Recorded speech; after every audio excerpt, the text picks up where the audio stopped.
When you think about organizations and what they're focused on today, we see an awful lot of emphasis on brand perception, employee engagement, and customer experience. Most organizations spend a wealth of time and investment on all three of those aspects, but usually in isolation of each other. It's interesting when you think about it because in many respects, the brand is best personified through its employees. And it is those employees in many respects that are asked to deliver on the brand promise. It's the customer who ultimately determines whether or not the promise is delivered on. And when the promise is not delivered on, the brand really experiences an erosion of goodwill. And what that can impact is top and bottom line growth, which makes a brand extremely vulnerable to competition. Now, there are a lot of different examples out in the marketplace today. Unfortunately, a number of them reside in the airline industry.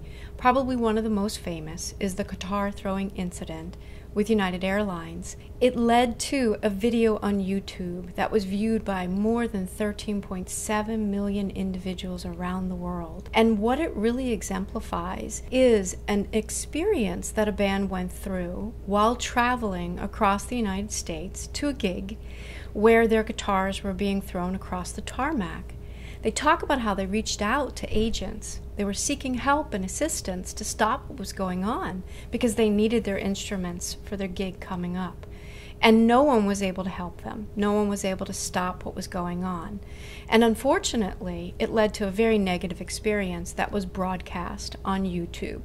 What a tremendous negative impact, negative word of mouth for the brand United Airlines. Interestingly, the band actually turned it into quite a bit of an advantage for themselves in terms of a number of different speaking opportunities, and today they've even authored a book about the whole experience.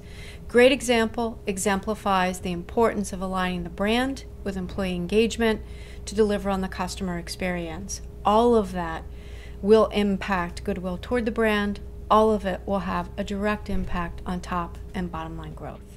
If you really want to understand potential buyer motivations, it's really typically survey research that we start to get into. You thought of as a great place to work or want to be avoided at all costs. And whether you spent time and resources trying to build your employer brand or not. A lot of other organizations are reinventing what had been done in the past, which is really customer experience rooms.